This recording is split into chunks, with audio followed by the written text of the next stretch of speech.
vou explicar o meu projeto do jogo dos cubos todo, desde o início até ao fim, com a parte da programação explicada.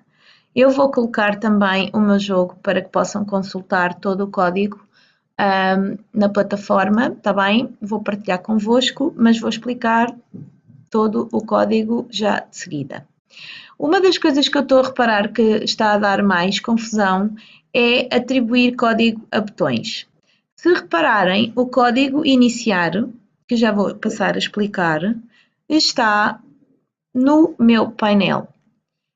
Quando eu vou atribuir o código ao botão, eu tenho que ir buscar o elemento inicial e arrastar para aqui, ok? É o inicial, não é o botão.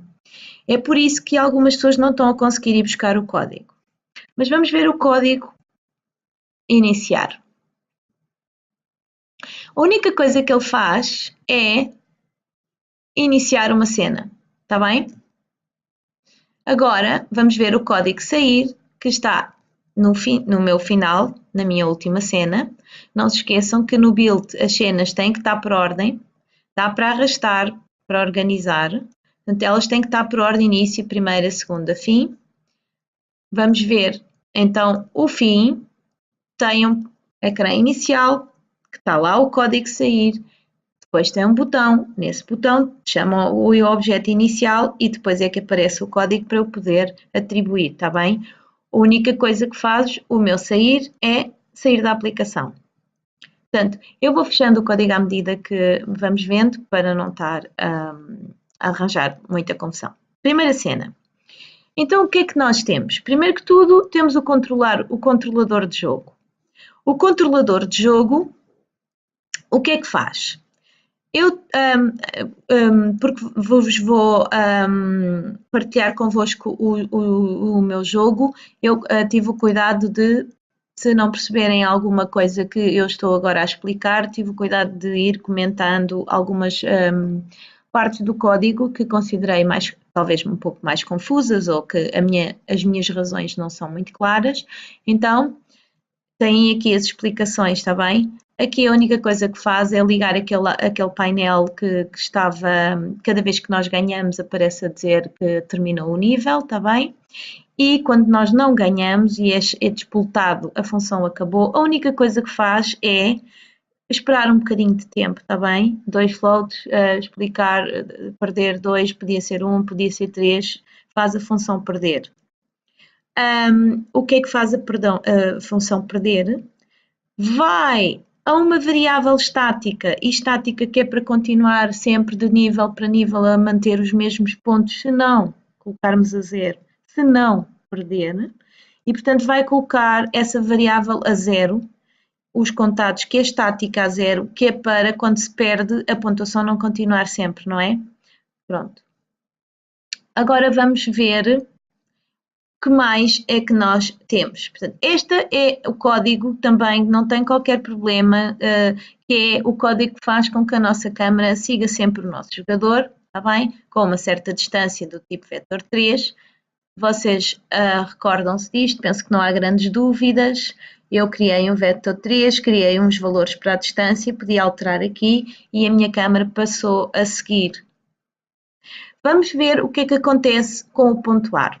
Muitas pessoas me perguntam porque é que isto já não está em função do Z. Eu escrevi aqui a solução, escrevi aqui a razão, mas tem a ver com o facto de eu querer que a pontuação fosse controlada através de uma variável estática que, exatamente que eu acabei de explicar há bocado, que contasse exatamente os pontos e que voltasse a 0 sempre que eu quisesse e, portanto, não quero que esteja sempre a medir o Z, até porque no segundo nível depois ia voltar outra vez ao 0 e eu queria que fosse sempre ser incrementada. Portanto, isto é uma variável normal, só que é do tipo estática, está bem?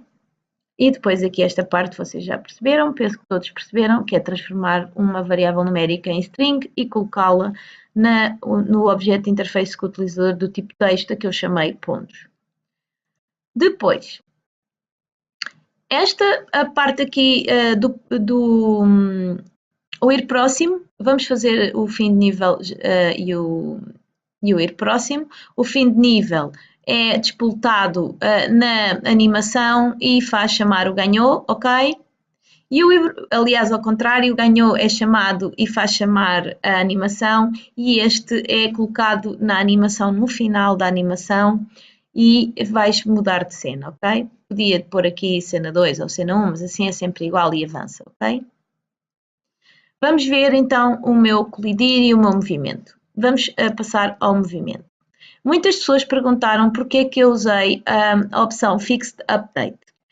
Esta é uma função exatamente igual ao update, só que é uma função que vai trabalhar não só de frame a frame, mas também sempre que há uma alteração física nos objetos.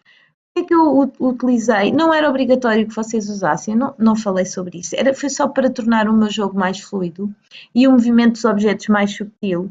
É para ele reagir sempre que haja uma alteração física num objeto. E então, assim, pode fazer mais vezes do que frame a frame, apesar de fazer sempre frame a frame, ok?